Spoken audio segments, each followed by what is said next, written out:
We continue our study in the book of Mark tonight. Mark wasn't one of the apostles, but he was a co-worker with the apostle Peter. And so the theme verse for the Gospel of Mark is Mark 10:45, where the Son of Man did not come to be served, but to serve and give his life for the ransom of many.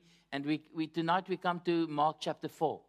We've come to Mark chapter 4. In Mark chapter 2, we've seen how the Lord Jesus Christ, all the way from Mark 1:14 to Mark 7:23 is what we call the early Galilean ministry of Jesus. He's ministering up there around the area of the Sea of Galilee. And we've seen in leading up to Mark 4 how Jesus faced severe opposition from the scribes and the Pharisees to such an extent that he moved to the shores of Galilee and he started ministering to the people there. And then and he chose his 12 apostles while ministering at the Sea of Galilee. And then he moved back to Capernaum. We saw the last couple of weeks where he ministered from in a time of public ministry. He had a home in Capernaum. And when he went back home, he faced criticism again from inside and from outside. His own family thought, listen, Jesus had gone crazy because they're so busy, he doesn't even have time to eat. They came to arrest him. And Jesus told them, listen, I'm not demented. I'm really devoted to my family. I am with family. I don't need you to take me away. I am with my people. Whoever does the will of my Father, is my brother and my sister and my mother. And then he also faced this criticism from the scribes coming from Jerusalem. And they would say, no, Jesus, when they saw him casting out demons, that he's doing it by the power of Satan. In Mark 3:22, they're saying he's possessed by Beelzebul. He cast out demons by the ruler of demons. And Jesus rebuked these unbelieving scribes, and told them that Satan would never destroy his own kingdom. He's not foolish like that. And Jesus said that he told these unbelieving scribes that the reason he was casting out demons is because he's stronger than Satan. He is binding up the strong man, and that he's really the Son of God. And unless they repent of this sin of blaspheming against the Spirit, because see, the Spirit of God empowered Christ to do the miracles, to drive out the demons. The Spirit attesting to the fact Jesus is the Messiah and the Savior. And now they are saying, no, Jesus is full of demons.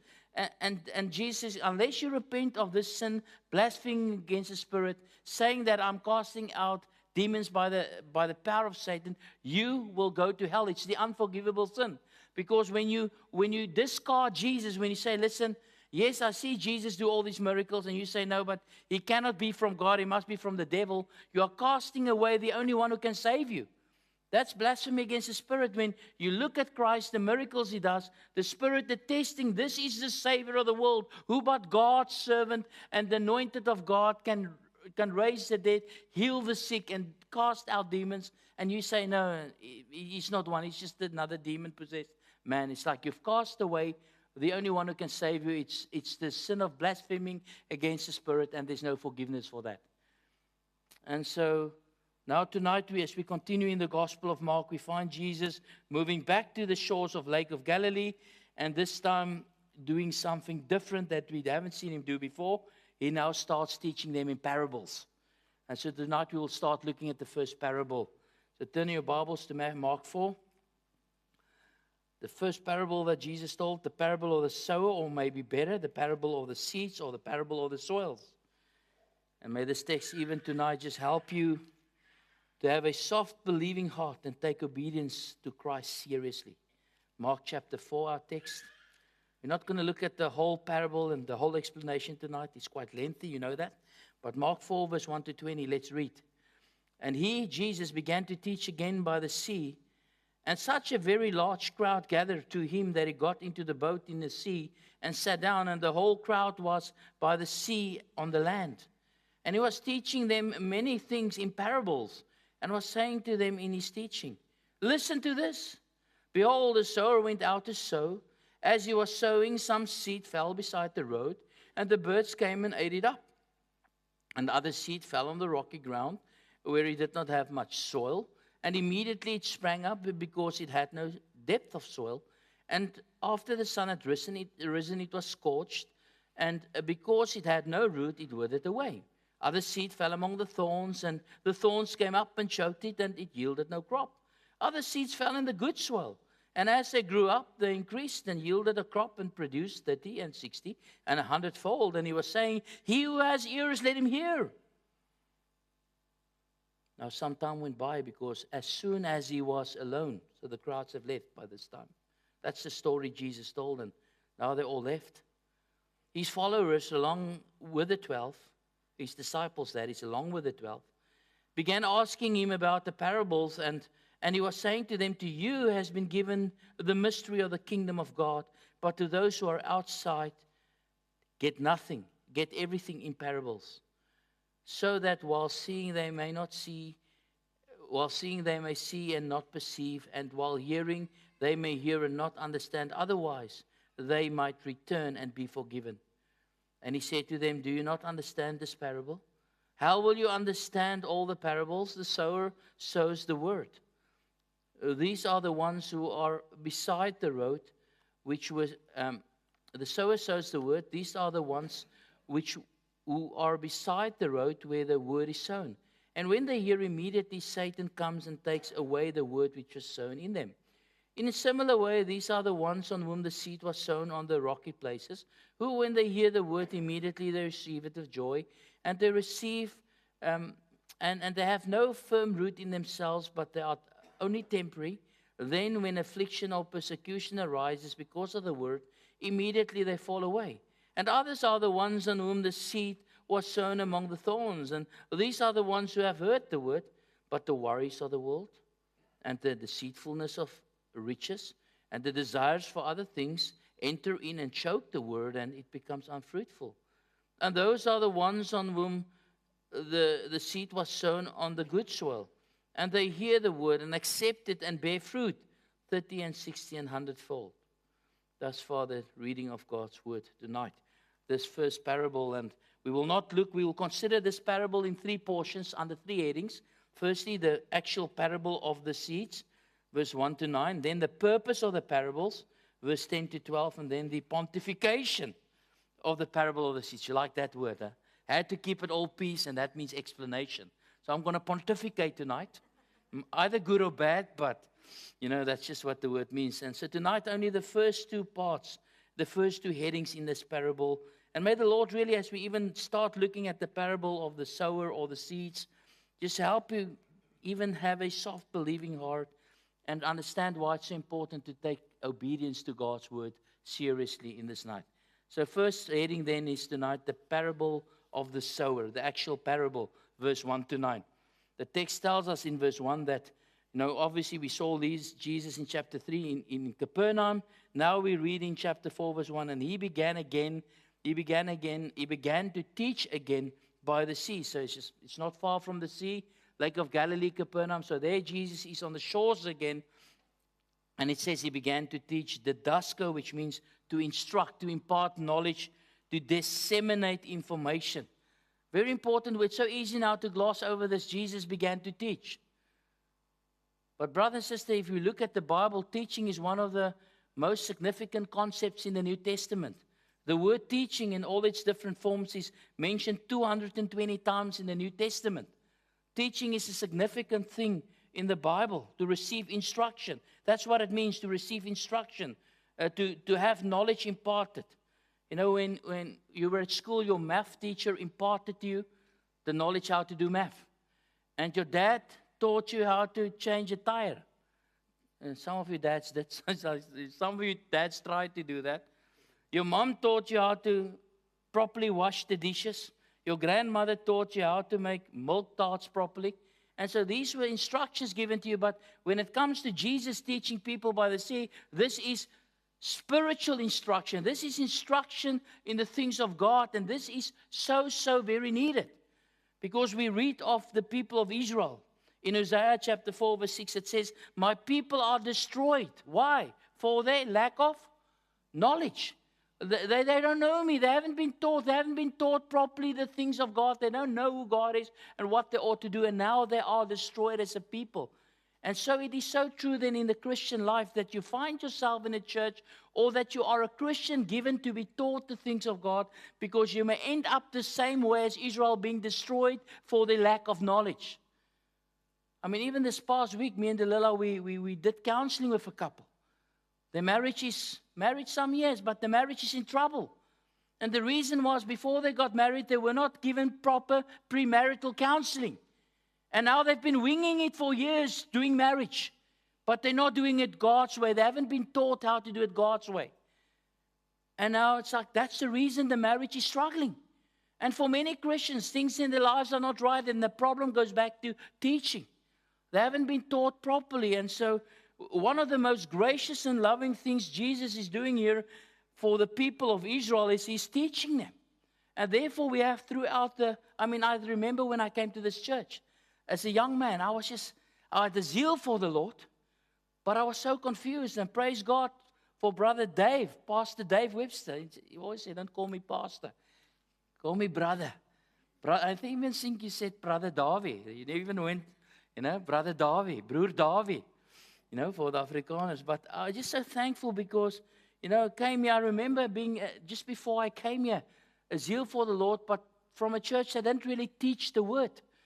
And I remember I was shocked sitting in a Bible study, 19 years old, when a guy in the Bible study group told me that as white South Africans, we are not the chosen people of God. I'm like, where does this guy come from? We are the chosen elect people of God, white South Africans. And then I came here and Brother Dave started teaching us, listen, the church did not replace Israel. Replacement theology and supersessionism and the fulfillment theology is all wrong. God still has a plan for Israel. And he builds a church, and the Gentiles and the Jews are together in the church, but He still has a plan for Israel. And when I understood that, the Bible opened up for me. Before that, you had spiritualized the whole Old Testament. And you think everything is, and Dave taught a wonderful thing. He says, everything is for us, but not everything is to us. Remember those days? Everything is for us. This is God's word for us, but everything is not to us. The Old Testament was written primarily to the Jews. And you first need to understand what God said to them before you can apply it to you. And so it's important principles that was taught me. And you must have the word taught to you for you to understand it. Otherwise, you're going to make a wreck of things. And so then you find in the Bible how over and over we read of Jesus. Teaching was a big part of His ministry after He came. His baptism, coming out of the wilderness, fasting and praying. Matthew 4:23, it says, Jesus was going throughout all Galilee, teaching in their synagogues, there at the Feast of Booths, where the Jews wanted to kill Jesus.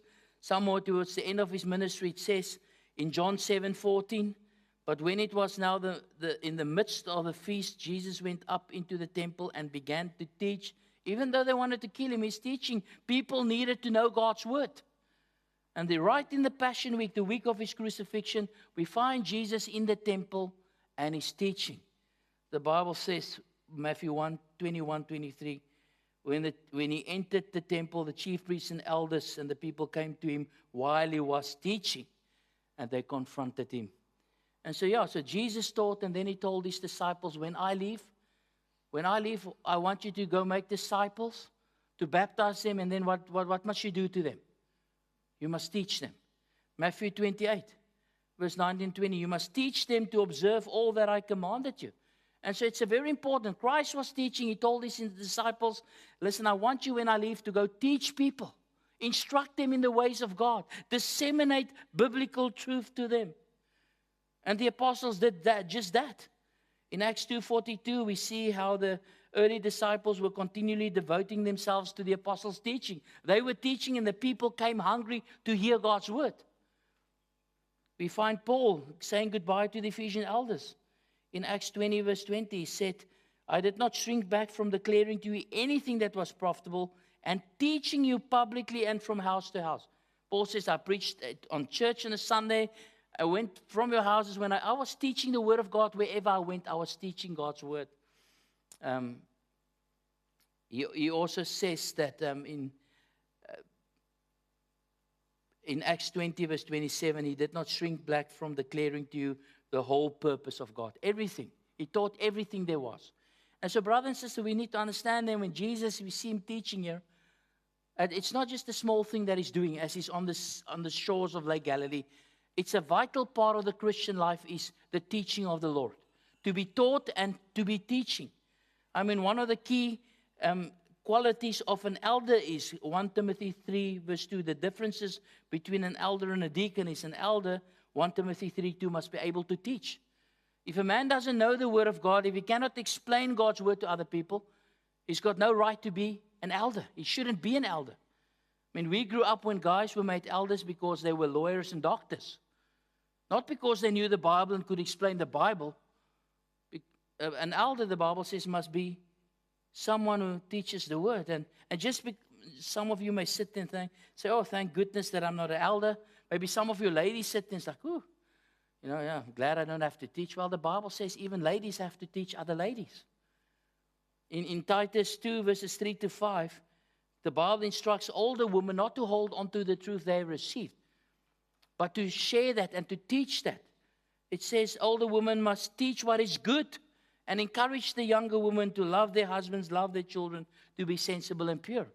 So when you're older, that means if you're 20 and there's someone that's 19, you are what? You are older than them. If you're 30 and there's someone that's 29, you are older than them. So the older must teach. So don't say, I guess when I get to 70, I'll get to teach people. No, listen, when God has taught you as a woman some truths about His word and in making your husband happy, I mean, ladies, learn from Delilah, He's 6 months married, vra vir Delilah, hoe kry jy by not so happy die hele tyd? How does that work? Because, and women have learned, it's like, klomp foutjies gemaak and so on. That's how the ladies, and so the older woman must teach the younger woman how to love. And it's interesting, even Titus 2, the word for love, there's not agape. How to sacrificially love their husband and children. But how to be phileo, how to be friends with them. Because it's easy for a woman to sacrifice and to give and to nurture. Just give of herself. But then in the process to lose just being a friend of the husband and enjoying the children. And Paul says here, listen, older women, you must teach younger women. And even in the church, we must always be training up to Timothy to faithful men who will be able to teach other men. So it's important that we see here Jesus teaching in Mark 4 verse 2. And don't just read over it, but realize teaching is an important part in the Christian life. And you must always look. We don't know how long you'll be in this church, but if the Lord moves you on, find a church where we will teach you the Bible. You need teaching. It's a word that's emphasis. You need teaching. There's false teaching out there. My people are destroyed for their lack of knowledge. You need to have a constant good diet in God's word. You need to be, and the question tonight is, are you still committed to teaching? The early church was committed to the apostles' teaching. Is that true of you? You hunger for the word, you thirst, you want to learn more about God, or have you maybe come to a place of complacency? Like this morning Darren said, he who thinks he stands must be careful lest he falls. And so, very important then. Jesus was teaching. And as he's teaching, we see there's so many people. Verse 1, a large crowd gathered, a very large crowd, not just a large crowd, very large. And he got into a boat and sat down, and the whole crowd was by the sea on the land. And so the boat became the pulpit for Jesus and the beach the pews. You think about it. I mean, we even spoke about Philip Ben. What happens? What happens if word goes out that we're going to have a memorial service? Who may pitch up? I mean, we only have 250 seats. People in Limpopo, are talking about him passing away. I don't know. He's talking to everyone. How many friends does the guy have? But you think about Jesus preaching. The synagogues were not enough to hold the people. Everyone wanted to hear this man who taught like no one else did. And so the best place, cities became congested when Jesus taught. And so the best place then to teach was there by the ocean where there's lots of space, free, unconstricted space for people. And he sat in a boat and he started teaching the people. And it says in our text that in verse 2, he taught them in many parables. Many parables. And an important thing to realize tonight, often people think a parable is just an illustration of a truth. An illustration of a truth. But a parable is not primarily an illustration of a truth. A parable was actually a story hiding the truth. A parable is a story hiding the truth that unless you dig and dig, unless it's revealed to you, you will not discover the purpose of the parable. So it is a story. There is truth in there, but it's a story that hides the truth. And unless someone comes and explains the parable to you, you will have no idea what is trying to be said. Because think about this now. This is the story now Jesus is telling the people. We come to the parable of the 4 seeds, and he tells them, listen, I want you now to pay attention. Pay attention, verse 3, listen to this. And he tells a story, and we see the story in verse 3 to 9, this parable. The sower went out to sow.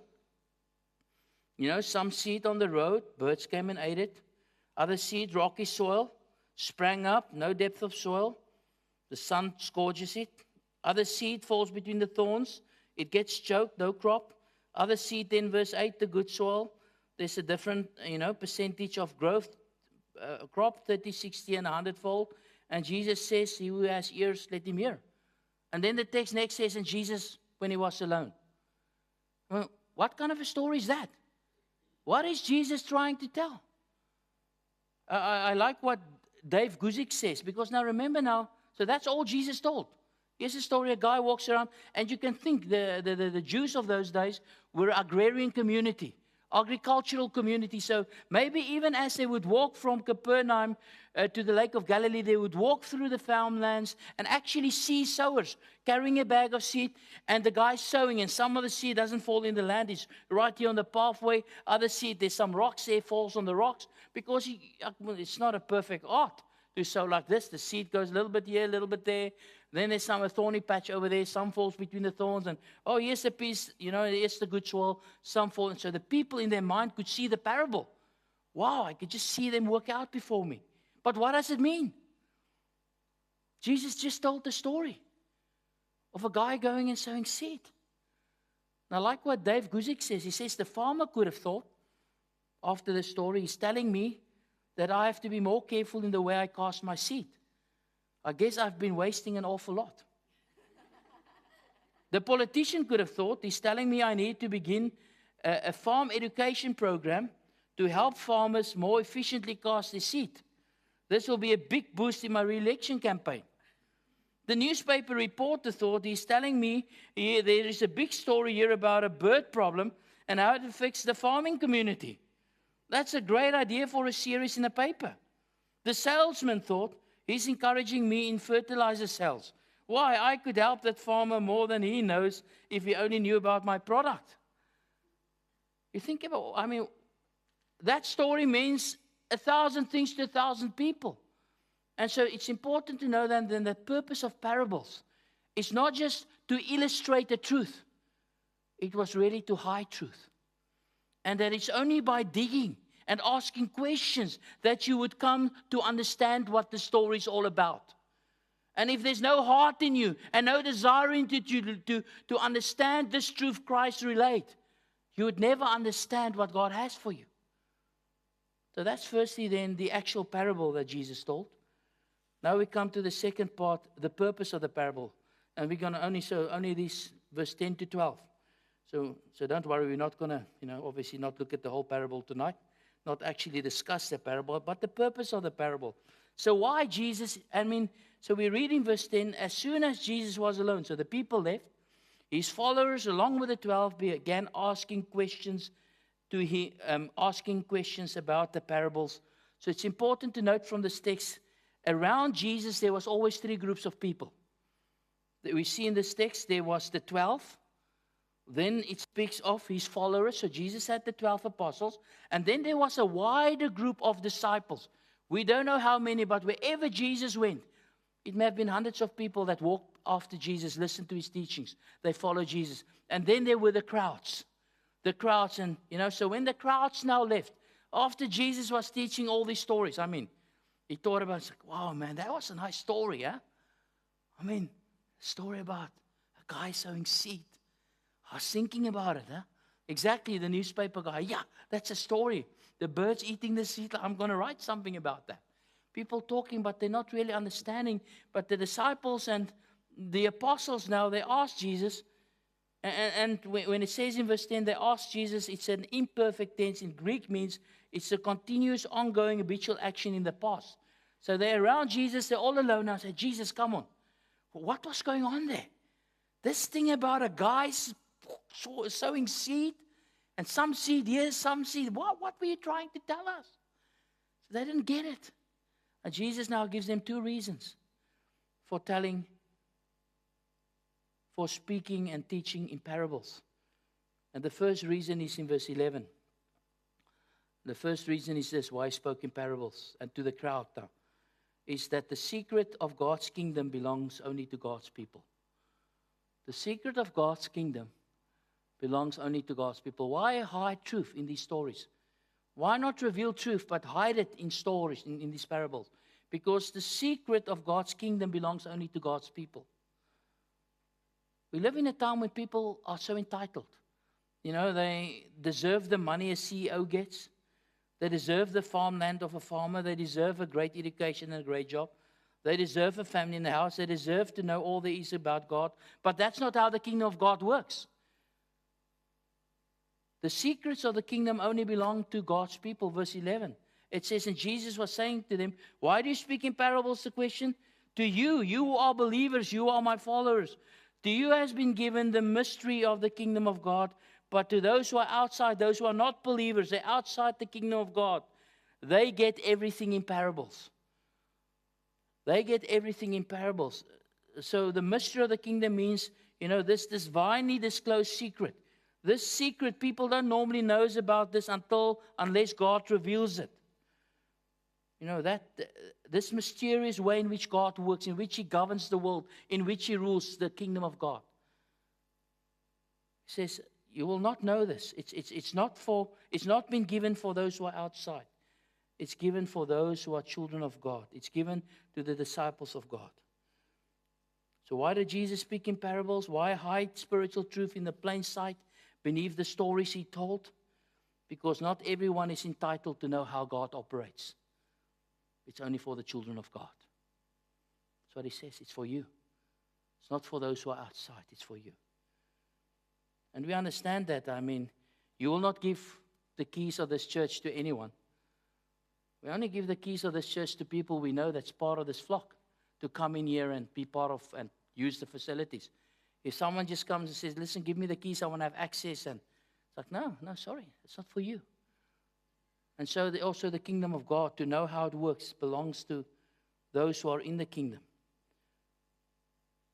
If you don't love Jesus, if you don't follow Him, if you don't belong to Jesus, if you're not inside God's kingdom, then God will not reveal the secrets and the blessings of His kingdom. Everything will sound to you like stories that doesn't make sense. Carla's testimony this morning, remember that? She grew up in this church and she said, and I did not understand what Umbayna was trying to say. I could never understand what he was saying. And it's also true for, you hear many testimonies, someone came to know Christ and they say, the Bible never made sense to me. I've been reading it my whole life. It doesn't make sense. And then they get saved. And what happens then?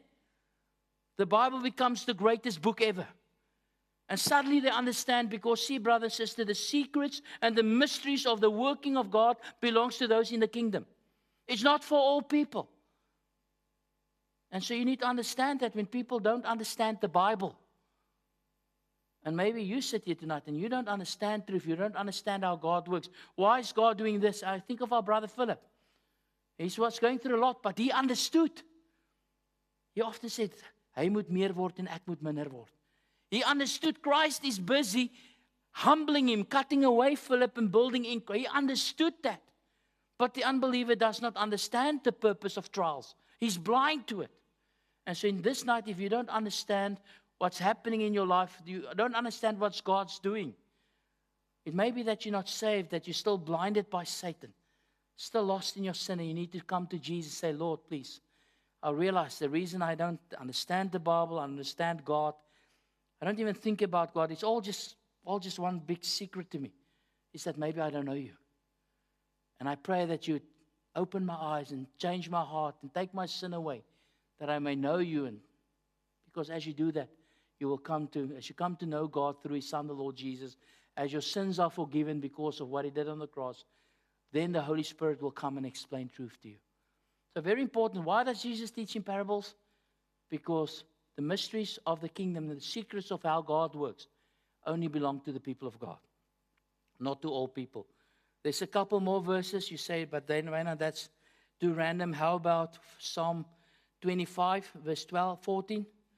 That says, the secret of the Lord is for those who fear him, and he will make them know his covenant. The secret of the Lord is not for all people. It's for those who fear him. For those, he will make them know his covenant. Proverbs 3:32. The devious are abomination to the Lord, but he is intimate with the upright. The secret of the Lord is with the upright. He takes the upright into his confidence. And maybe we're in Mark. Go to John 14:21 for a moment. Keep your finger in Mark, but John 14:21. Just another verse to confirm this teaching that the mysteries of the kingdom, the secrets of how God works belong to the people of God and not to everyone.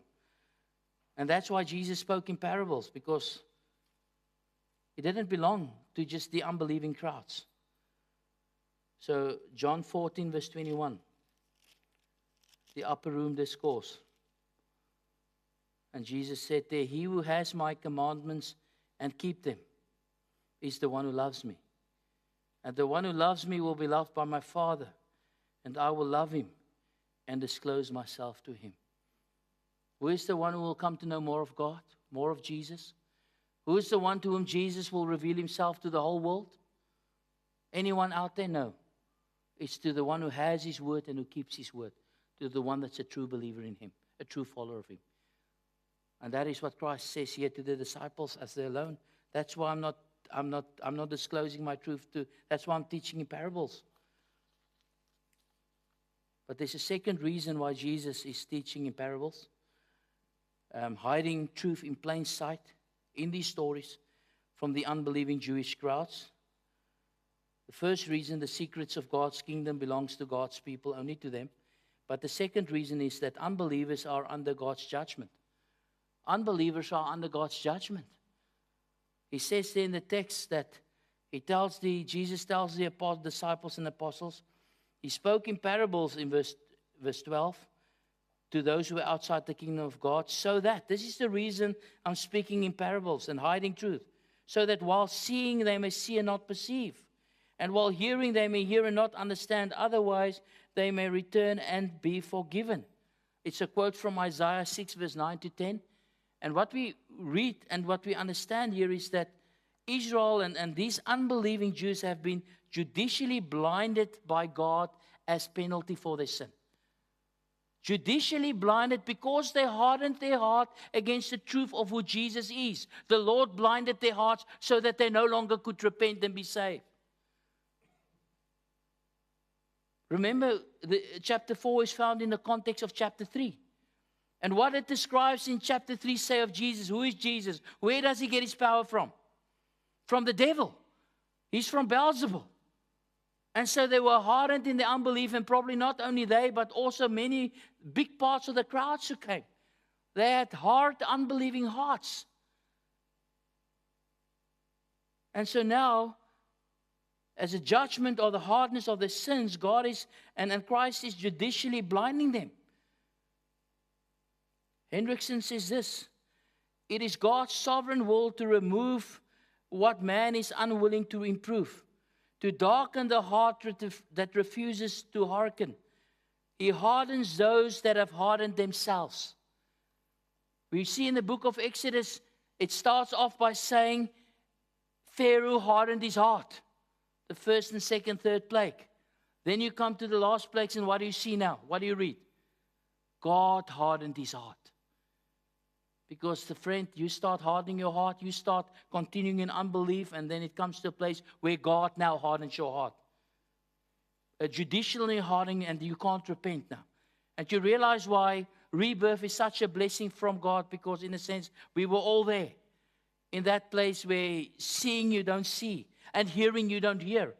And you can't come to that place of understanding because you've been given over to God's wrath. Maybe turn to one verse for a moment, Romans 1, where we see this kind of the same thought, the wrath of abandonment. This same sense of the judicial blinding of God as a part of his wrath on sinners. When you reject the truth, God then hardens your heart, He blinds your eyes, He closes your ears that you can no longer hear and repent. So Romans 1, verse 18 says, "For the wrath of God has been revealed from heaven against all ungodliness and unrighteousness of men who suppress the truth in unrighteousness." So because people, God's angry, the text says, because people know truth about God, but they love their sin more. And they continue in their unrighteousness and ungodliness, and now God is angry at them. And we will see now there's a series of explanations, verse 24 of how He gives people over, verse 26 of how He gives them over, and then we come to verse 28 also, the text. And so the people, they're hardening their hearts. They're continuing in sin. They know God is there. Verse 21 speaks, they know God, but they did not honor Him or give thanks to Him. So what does God do if you know He's there, but you don't honor Him, you don't give thanks, you turn your back on God, you live your own life? Well, it says in verse 28, "And just as they did not see fit to acknowledge God any longer, God gave them over to a depraved mind, to do the things which are not proper, being filled of unrighteousness, wickedness, greed, evil, envy, murder, strife, malice, gossips," on and on the list of sins go. There's a judicial hardening here of God on people who know the truth, hear the truth, and they harden their hearts, and God says, "I'm going to give you over to the hardness of your heart. I'm going to lengthen the rope and let you hang yourself by that rope." And so this is a serious call then even tonight as we consider this verse. Do not harden our hearts against God's admonitions and the teaching of God. Because you never know. Here's the thing. Many people think, yeah, I don't want to hear what God says here. I don't want to do what God says. Sometime in the future, I will turn back to God, and then I will do what God wants me to do. The text says, God may judicially blind your heart and deafen your ear. That then you cannot hear anymore. Then you cannot see anymore. Because that's how God responds to your continual hardening of your heart. He now hardens your heart that you cannot repent anymore. And so Jesus is telling parables to these people. They're not understanding truth, and the reason is not to illustrate truth, but He's hiding truth, and it's really as a symbol of God's judgment on the unbelieving crowds. So it just changes the way we look at parables, isn't it? Parables is no longer just nice stories, friend. Parables are hiding the truth from unbelievers. And unless Christ comes, unless you press into know Christ and say, "Jesus, what is it you're trying to teach us? We want to learn from you." Unless that's your heart, you will not know what Christ is trying to say. Unless that's your heart when you come to the scriptures, "Jesus, I don't understand what's going on here. Teach me. I want to know you, love you." You will not understand the scriptures. He will reveal the word to those who are in the kingdom. The secrets of the kingdom belongs to those who are in the kingdom, who are part of His flock. And if you continue to harden your heart, this text says that the Lord Jesus, there will be a judicial blinding as your penalty. When you'll come to a place when you will hear and no longer hear, and see and no longer see, and then not be forgiven and face the penalty of your sins. And so this then really, even as we start this parable tonight of the sower, or really the parable of the seeds or the soils, it's a call to us. It's when Paul writes, "Today is the day of salvation." It's what Darren preached this morning, really. What's that word again? Complacency. Dave, you often use that word complacency. Actually, this past week, it was about over a 2-day period, I tried to remember that word. There's that word. It was so powerful, but my mind couldn't get it. When Darren mentioned it this morning, I'm like, there's that word. I've been looking for a whole week for that word. Because that's what it is, that complacency. And this text calls us not to be complacent in your walk with the Lord, not to be complacent with truth. Let him with things he stands, beware lest he falls. But to really take to heart what God says, to apply it in your life, to do it, not be forgetful here, lest you become like the crowds. Lest you are given over then ultimately to an unbelieving heart that hears and no longer perceives and sees and no longer understands. We don't want to go there. We want to be part of his kingdom. We want Christ to teach us. We want him to explain truth to us. We want to be in his kingdom and live as sons and daughters of the kingdom. So that's the word for tonight. Father, thank you. Thank you for a sobering word as we think about parables. God is causing us even tonight, Lord, to just examine our hearts again and not allow hardness to step in, not allow callousness to come in, not allow us to just hear the truth and just shun it like the Jews did.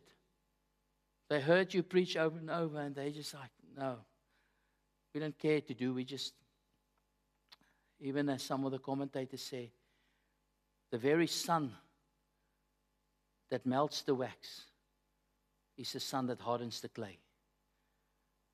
And so we pray that your word will always, instead of hardening our hearts, that it will always soften us, that we will be those humble, believing people, Lord, contrite, eager to serve you. Lord, soft, believing hearts instead of these hard hearts. So help us, we pray, that we may not have this judicial blinding as happened to the Jews, but really enjoy what you have for us. In Jesus' name, amen.